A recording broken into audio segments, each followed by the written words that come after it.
My name is Daniel, and for 6 years I was the perfect employee. The first one in the office every morning, the last to leave. I took on extra projects without complaint, covered for coworkers when they called in sick, even skipped family vacations to meet deadlines. I believed loyalty meant something. I thought hard work would be rewarded. But none of that mattered the day my boss decided to destroy me in front of everyone. This is how I got my revenge. It started like any other Monday. I was at my desk by 7 a.m., reviewing quarterly reports before the team meeting. My boss, Mr. Carter, had always been tough but fair, or so I thought. That morning, I noticed something strange. His office door was slightly open, his computer still on from the night before. A single file was left up on the screen, a spreadsheet with numbers that didn't make sense. At the time, I didn't realize that file would change everything. I just closed the door and went back to work. If only I'd known what was coming. By 9 a.m., the entire department was gathered in the conference room. Mr. Carter stood at the front, smiling like he already knew something we didn't. Then his eyes locked onto me. "Daniel," he said, voice dripping with fake concern. "Why don't you explain to everyone why the Henderson account is a disaster?" My stomach dropped. The Henderson account wasn't mine, it wasn't even my division. But before I could speak, he tossed a folder across the table. "Fix it, or clean out your desk." Someone coughed. The air felt heavy. My boss leaned back in his chair. "Anyone else want to disappoint me today?" No one spoke. No one even looked at me. I picked up the papers. The room stayed silent as I walked out. Back at my desk, I checked the report. The mistakes were obvious. Wrong numbers, missing sections. But the file had been edited after I last saw it.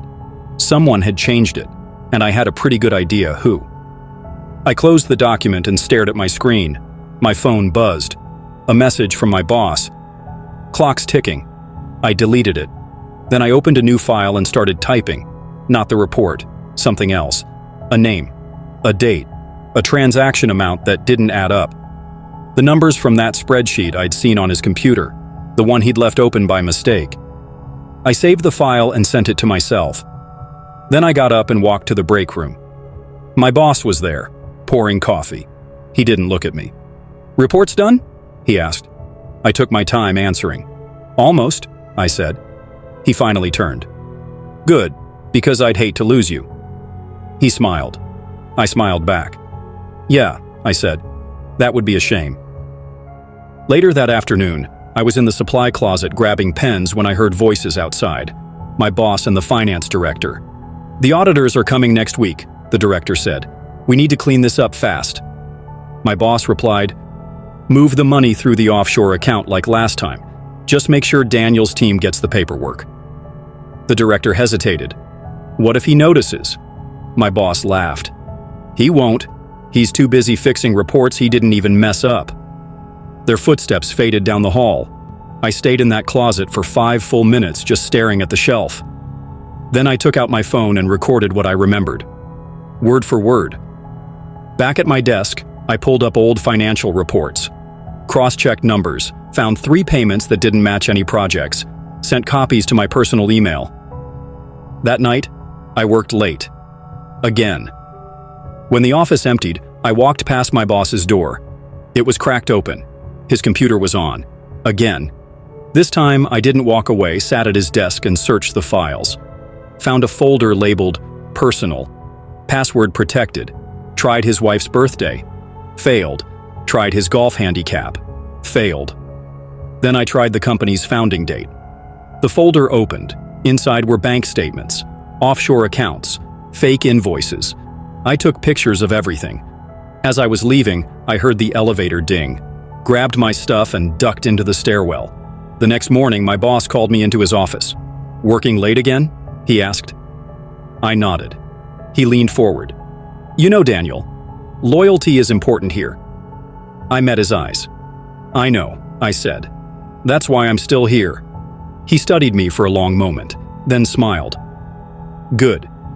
Because we've got big plans for you." When I got back to my desk, I uploaded all those photos to a secure cloud, renamed the folder. Insurance 2 days after the supply closet incident, I stayed late again. The office was empty. I sat at my computer staring at that spreadsheet I'd seen on my boss's screen. The numbers still didn't add up. I pulled up our accounting system, started matching transactions, found 5 payments to a vendor called Jupiter Holdings that didn't show up in any project budgets. I searched our vendor database, no Jupiter Holdings listed. I checked the payment amounts, all just under the threshold requiring executive approval. Then I remembered something. Last year's company retreat in the Bahamas. My boss joking about his Jupiter golf clubs. Too convenient. I printed the transactions, made copies, left one set in my desk drawer, took another home. That night, I Googled Jupiter Holdings. Nothing, just a shell company registered in the Cayman Islands. The next morning, I came in early. My boss was already there. "Daniel," he called out. "My office. Now." He pointed at my desk. "You forgot to lock your drawer last night." My stomach dropped. He knew. I followed him in. He closed the door. "Sit down," he said. Then he smiled. "Let's talk about your future." I sat across from him. He opened his laptop. "You've been working hard," he said. "Too hard, maybe." He turned the screen toward me. Security footage. Me at his desk the night before. "I could fire you right now," he said, "but I think you're smarter than that." He closed the laptop. "Here's what's going to happen. You're getting promoted. Bigger office, bigger salary. All you have to do is forget about Jupiter Holdings." I looked at him. "And if I don't?" He leaned back. "Then I show this video to HR and the police. Who do you think they'll believe?" The phone rang. He answered. "Yes, send him in." The door opened. The CFO walked in. "Ah, Daniel," my boss said. "Perfect timing. We were just discussing your promotion." The CFO smiled. "Congratulations," he said. I stood up. "Thank you," I said. "I'll think about it." As I walked out, I patted my pocket. My phone had recorded the whole conversation. That weekend, I went into the office alone. The promotion offer sat unsigned on my desk. I logged into the shared server where all department emails get archived, searched for Jupiter Holdings. Nothing. Tried offshore. Still nothing. Then I remembered my boss always used the same password for everything. I typed in his daughter's name plus her birth year. The system opened. His entire email archive. I searched again. Found a thread from last year. Subject line, Q3 transfers. The CFO wrote, "Move $250K through Jupiter like last time. Split across 4 invoices." My boss replied, "Done. Make sure accounting doesn't flag it." I scrolled down. More emails. More transfers. All to Jupiter. All under different project codes. I saved everything to a flash drive. Then I checked the sent folder. Found one with an attachment. Opened it. A spreadsheet. Payments. Dates. Account numbers. And at the bottom, a note. "Our cut deposited as usual." I took photos with my phone. Printed copies. Then I heard the elevator. Someone was coming. I logged out just as the doors opened. It was the night security guard. "Working late again, Mr. Daniels?" he asked. I nodded. "Just finishing up." He looked at the printer. "Lots of paperwork." I gathered the pages. "Always is." As I left, I stopped by the shredder. Made sure the guard saw me destroy some documents. Not the ones I needed. Those were already in my bag. Monday morning, my boss called me in. "Thought about our offer?" he asked. I handed him a folder. "I have some conditions." He opened it. His face changed. The first page was a copy of that email about the $250K transfer. He looked up. "Where did you get this?" I sat down. "The same place I got these." I slid another folder across the desk. More emails. More spreadsheets. He didn't open it. "What do you want?" I leaned forward. "First, the promotion. No probation period. Full salary starting today. Second, you fix the Thompson report yourself.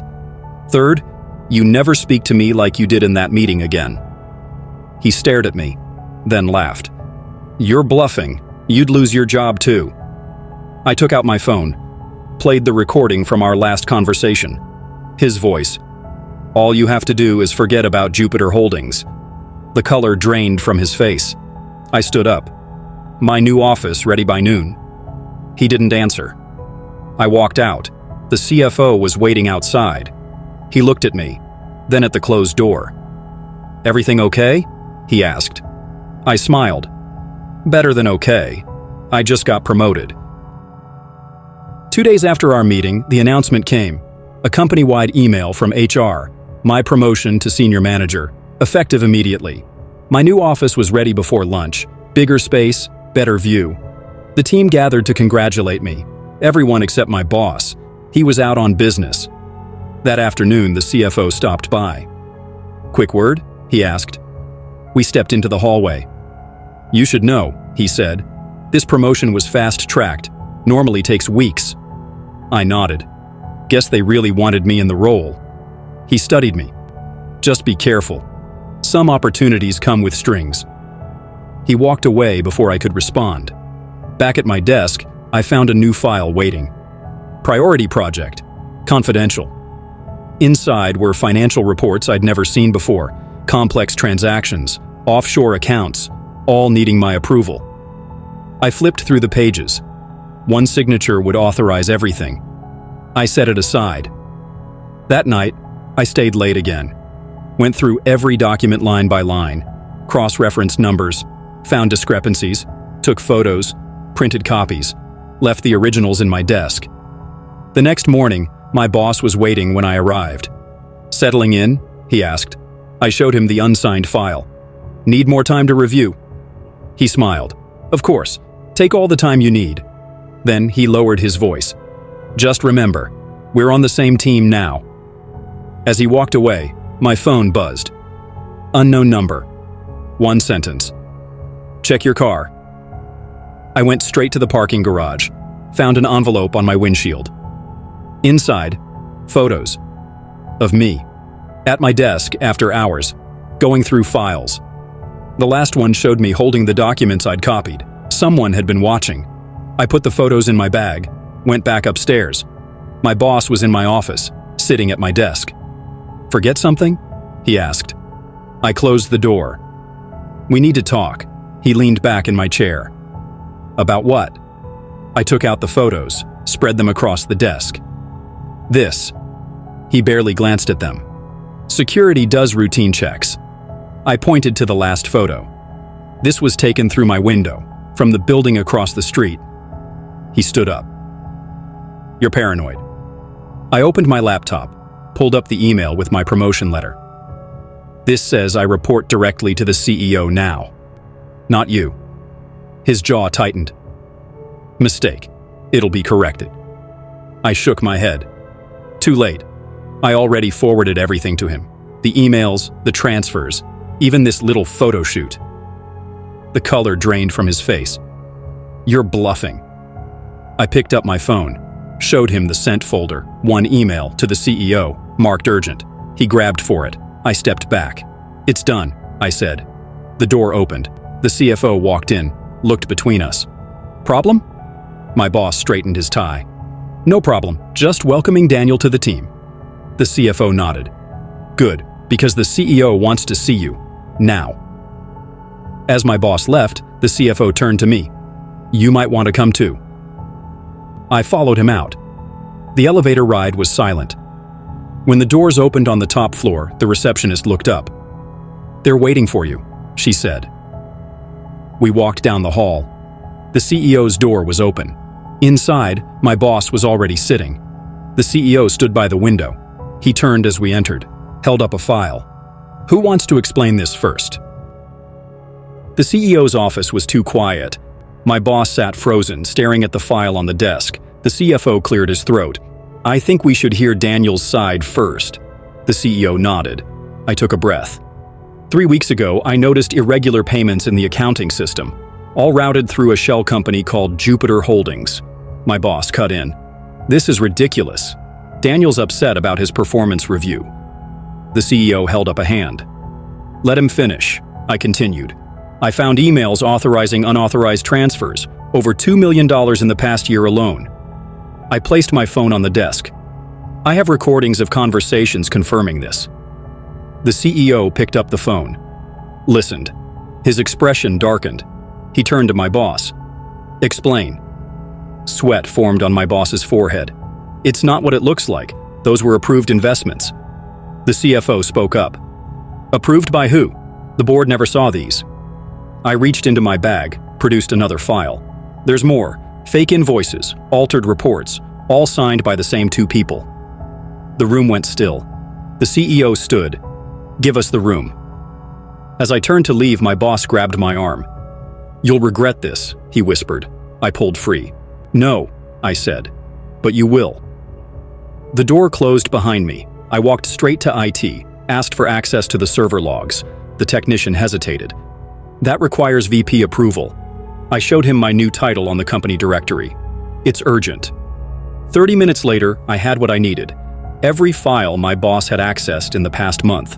Every deletion. Every edit. I made copies. That night, I created a new email account, sent one document to the board members, another to the external auditors, a third to the compliance officer, all from different addresses, all with no return contact. The next morning, the office buzzed with rumors. The CFO called an emergency meeting. My boss wasn't there.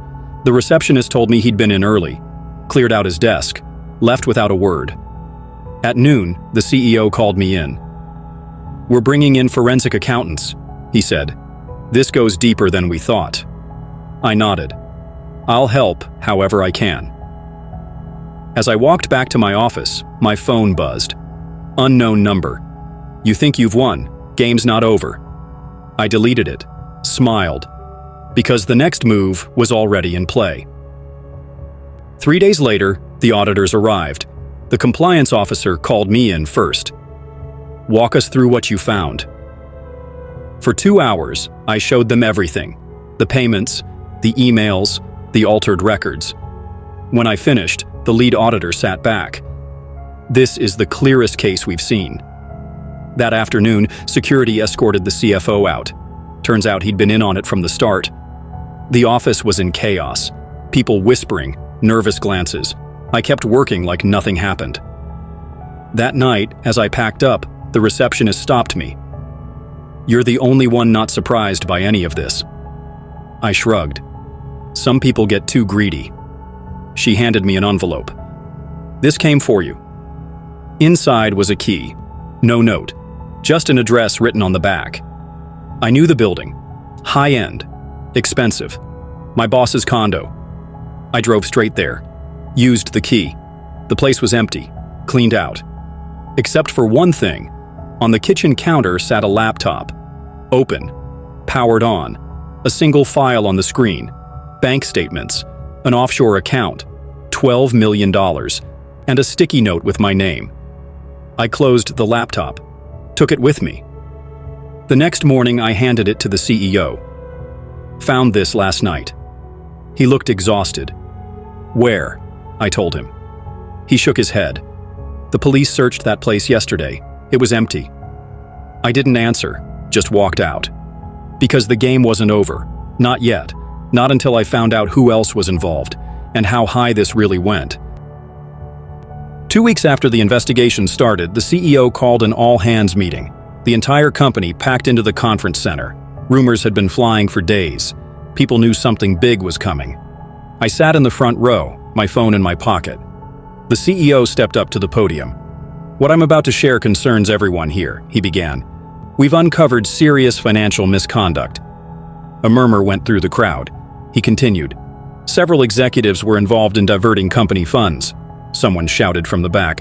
Who? The CEO hesitated. That's when I stood up. I can answer that. The room went quiet. The CEO nodded.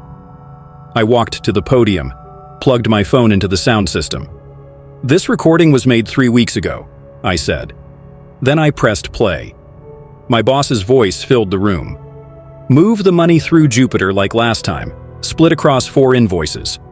The CFO responded, Accounting won't question it if you approve. My boss again. Just make sure Daniel's team gets the paperwork. The recording continued.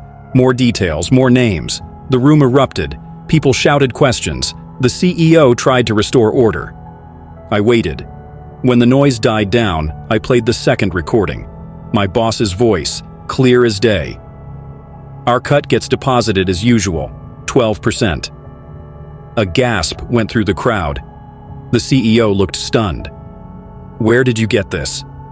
I didn't answer, just played one more clip. The CFO's voice this time.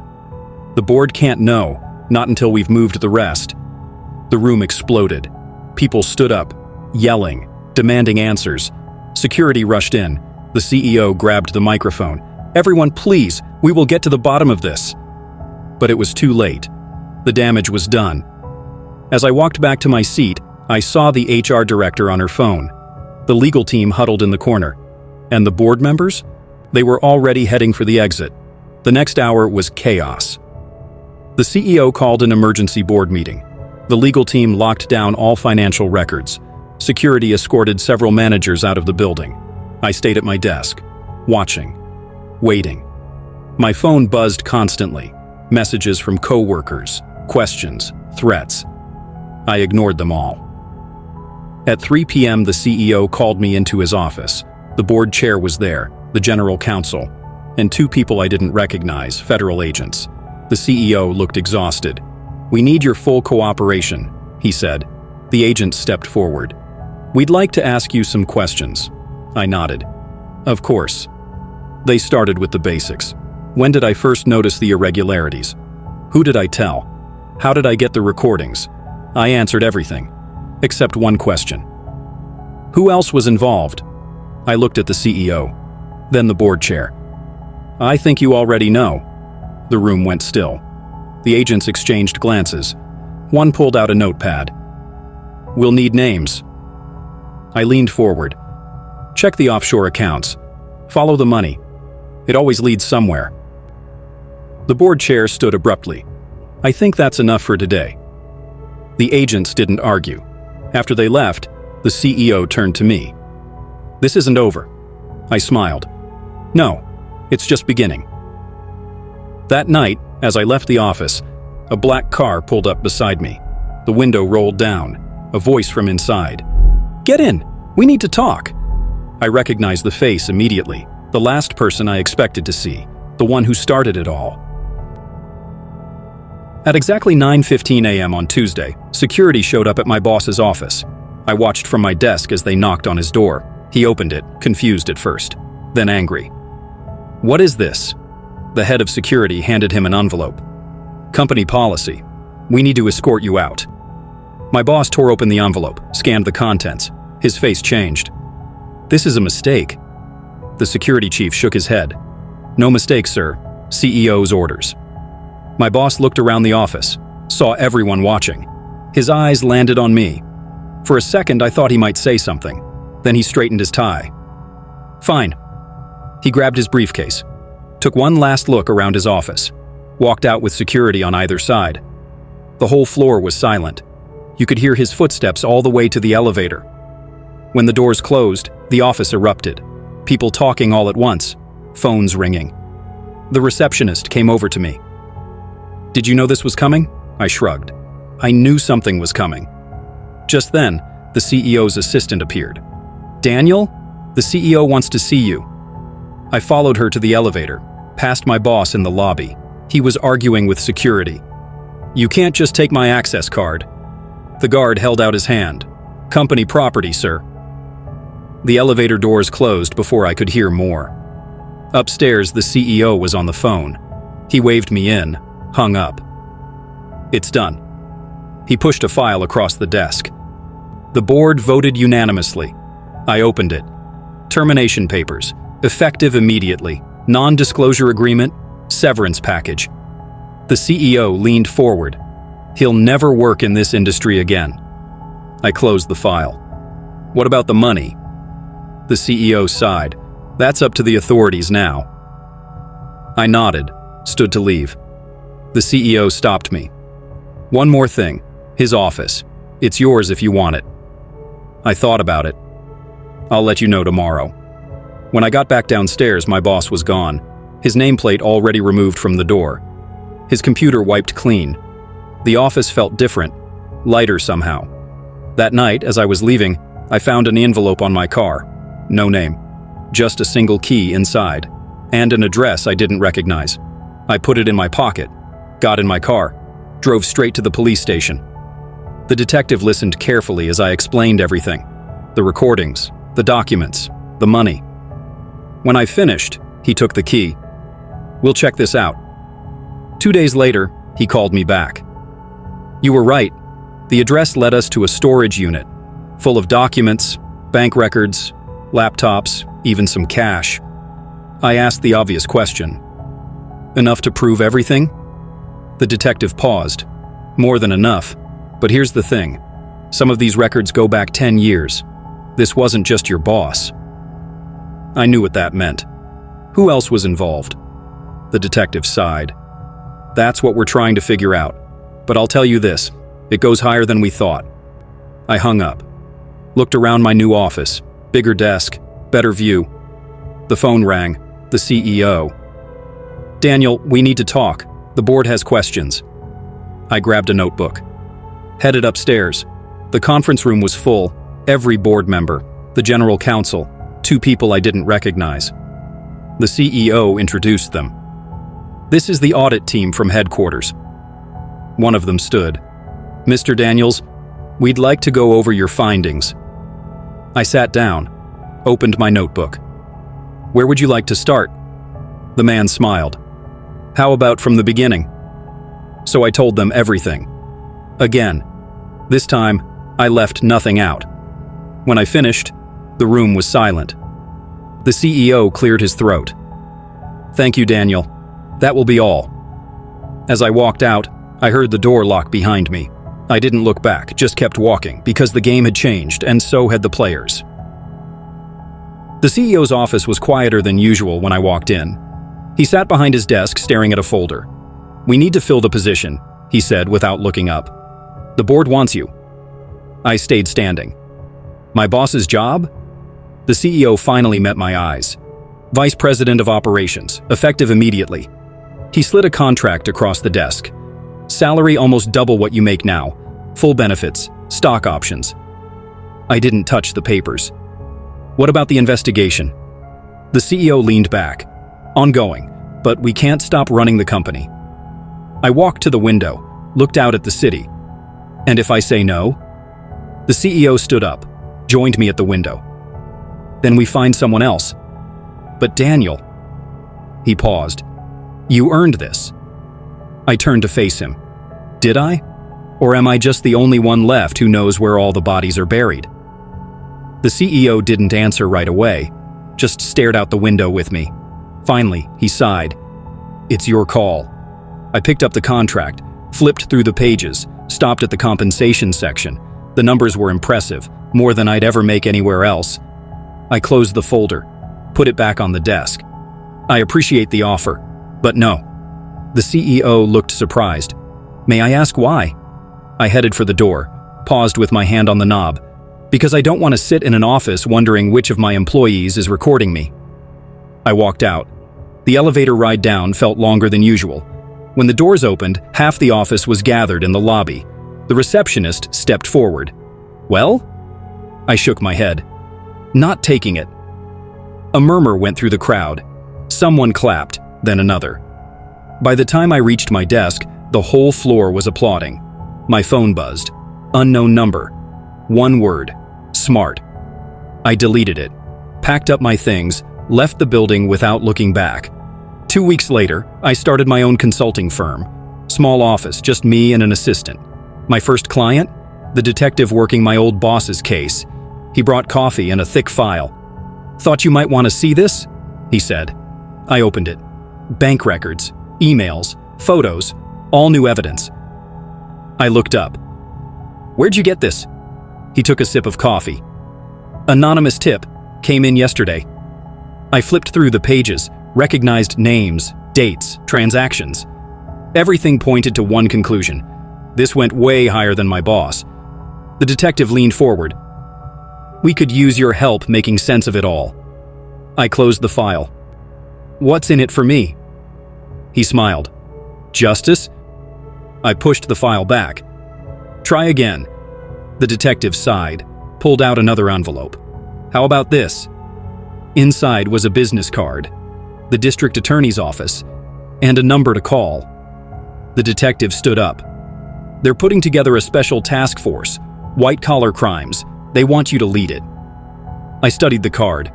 Why me? The detective headed for the door. Because you're the only one who walked away. He left without waiting for an answer.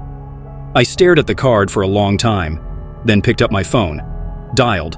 It rang twice before someone answered. "We've been expecting your call," a voice said. I took a deep breath. "Let's talk." Outside my window, the city buzzed with life. Somewhere out there, my old boss was probably scrambling, the CFO too, maybe even higher. But not for long.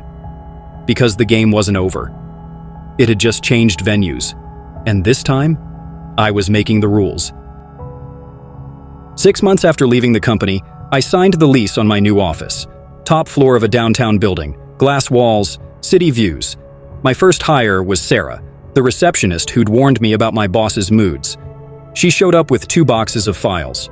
"Thought you might need these," she said. They were full of contacts, client lists, vendor agreements, all from our old company. I raised an eyebrow. "This is proprietary information." She shrugged. "Consider it severance pay." Next came Mark from accounting, then Lisa from legal. By the end of the week, I had a full team, all former coworkers, all people who'd been passed over or pushed out. We worked out of boxes for the first month. Then the calls started coming. First one was from a client our old company had fired. "Heard you went independent," they said. "We'd rather work with you." The second call came from a competitor. "Any interest in consulting for us?" By the third month, we had more business than we could handle. That's when the letter arrived. Thick envelope, fancy letterhead. From my old CEO. He wanted to meet. Neutral location, downtown coffee shop. I went alone. He was already there when I arrived, looked older, tired. "You're doing well," he said. I nodded. "We're managing." He stirred his coffee, didn't drink it. "The board's unhappy." I waited. He continued. "We lost 3 major clients last quarter, all to you." I sipped my coffee. "That's how business works." He leaned forward. "What would it take to bring you back?" I almost laughed. "Not interested." He pushed an envelope across the table. "Just look at the numbers." I didn't touch it. "Here's a number for you. 12 million.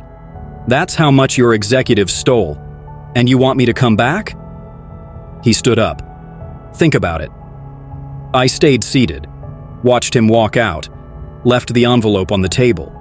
When I got back to the office, my team was waiting. "Well?" Sarah asked. I hung up my coat. "We need to hire more staff." That night, as I was leaving, I saw a familiar car parked outside. Dark sedan, tinted windows. It followed me for 3 blocks before turning off. I didn't need to see who was inside to know. The game wasn't over. But now, I was winning. A year later, we moved to a bigger office, hired 20 more people, took on bigger clients. The old company? They downsized, lost more accounts. My phone rang constantly. Recruiters, headhunters, even a call from the district attorney's office. I ignored them all, focused on building something better. Then, on a random Tuesday, my old boss showed up, walked right into reception. Sarah called me immediately. "You'll want to see this." He looked different, thinner. No expensive suit, just slacks and a button-down. "I need a job," he said. No hello, no small talk. Just those 4 words. I motioned him into my office, closed the door. "Why here?" He sat down, looked around. "Because you won." Simple as that. I studied him. The man who'd humiliated me, fired people for fun, stole millions, now begging for work. I picked up my phone. "Sarah, can you bring in an employment application?" His head snapped up. "Seriously?" I leaned forward.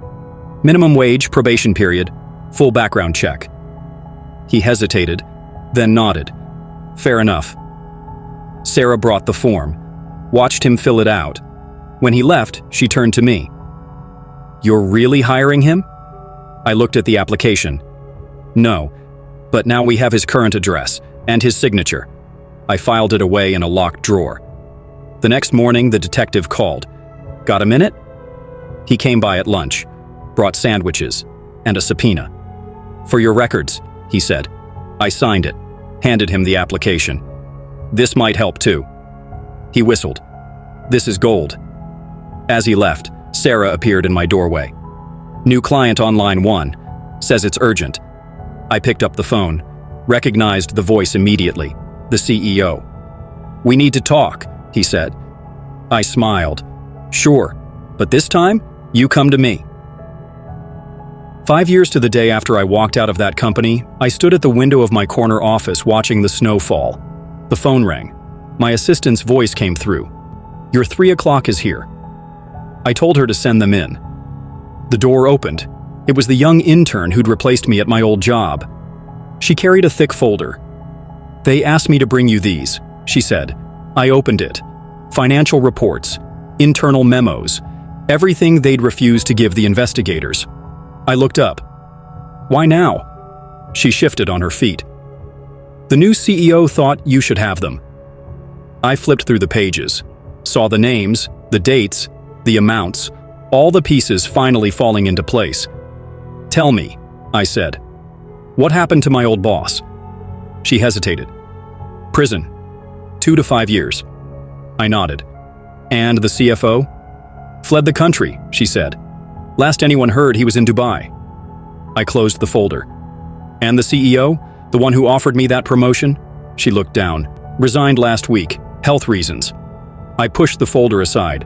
"Tell your new CEO thank you." She turned to leave, stopped at the door. They said you'd know what to do with that." I waited until the door closed, then picked up my phone, dialed a number from memory. The detective answered on the first ring. "I was wondering when you'd call," he said. I opened the folder again. "You busy? I've got something for you." He arrived within the hour, looked through everything, whistled low. "This ties it all together." I poured coffee while he took notes. When he finished, he sat back. "You could have used this years ago. Buried them all." I shook my head. "Where's the fun in that?" He laughed, folded the papers into his briefcase. "You know what's funny? That intern who brought these? She's the daughter of the board chairman." I smiled. "I figured." He stood to leave. "One question. After everything they did to you, why help now?" I walked him to the elevator. "Because this was never about revenge." The doors opened. He stepped in. "Then what was it about?" The doors started to close. I answered just before they shut. "Proof." Back in my office, I took one last look at the skyline. My phone buzzed. A text from Sarah. "Meeting in 10, new client." I grabbed my jacket. On the way out, I passed the framed newspaper hanging in the lobby. The headline from last year, "Whistleblower Cleared in Corporate Scandal." Underneath it, my favorite pen, the one I'd used to sign my resignation. I left it there. A reminder. The elevator doors opened. A group of new hires stepped out, wide-eyed, eager. One stopped me. "Mr. Daniels, any advice for your first day?" I thought for a second. "Yeah, never humiliate someone who knows your secrets." They laughed like it was a joke. I didn't. Just pressed the button for the ground floor. The doors closed, the elevator descended, and just like that, another workday began. 3 weeks after the trial ended, I sat in my new office overlooking the city. The phone rang. A reporter from the business section. "Mr. Daniels," she said, "readers want to know, do you have any regrets?" I watched rain streak down the windows. "None worth mentioning," she pressed. "What about your former boss? Prison time, lost career, family troubles. Some say the punishment didn't fit the crime." I swiveled my chair toward the skyline. "Ask his victims if they agree." The call ended. I opened my laptop, the news story already posted online, comments flooding in. "Hero. Snitch. Justice served." My assistant knocked. "Package for you." The return address surprised me. Federal Correctional Institution. Inside, a single sheet of paper, handwritten. "You won. But was it worth it? JC." I folded the note, dropped it in the shredder. Walked to our office kitchen where the team gathered. They fell silent when I entered. Sarah held up her phone. "They're calling it the biggest corporate takedown in a decade." Mark added, "3 executives convicted, Millions recovered. Lisa poured coffee. And we've gained 17 new clients since the verdict. I took the cup. Good. They waited for more. I gave them none. Back at my desk, I pulled up our company website, the contact form blinking with new messages. One caught my eye. Subject line, "For Daniel only." I clicked, a single sentence.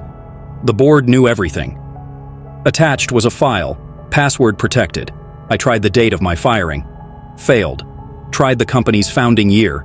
Failed. Then I typed my old employee ID number. The file opened.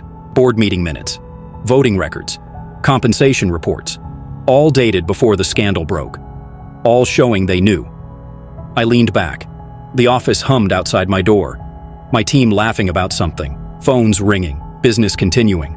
I closed the file, saved it to a secure drive, then stood and joined my colleagues, because some battles wait for another day. But this was done. Later that night, I stopped by the old office building, empty now. For lease signs in the windows, the security guard recognized me. "Here for souvenirs?" he joked. I shook my head, just remembering. He unlocked the door. "Take your time." I walked through the silent cubicles, past the conference room where it all began. Stopped at my old desk. The drawer still stuck. I yanked it open. Empty except for one thing. A sticky note I'd left years ago. Proof. I pocketed it. Took the elevator down. The guard waved as I left. Closing chapter? I turned up my collar against the rain. Not even close. At home, I poured a drink. Turned on the news. The story still running. My face on screen. The anchor's voice. Corporate whistleblower or vengeful employee? Debate continues. My phone buzzed. Unknown number. I answered. No one spoke, just breathing. Then a click. I opened my laptop, started a new document, typed the first line. What they don't want you to know. The cursor blinked. Waiting. I saved the file, shut the computer. The rain tapped against the windows. Somewhere out there, people were talking, arguing, taking sides. Let them. Because the truth? It was never about revenge. It was about what happens next. And that story? That's just beginning. Was I too harsh? Or did he deserve worse? Comment below. And subscribe to the channel if you like this type of content. Thank you.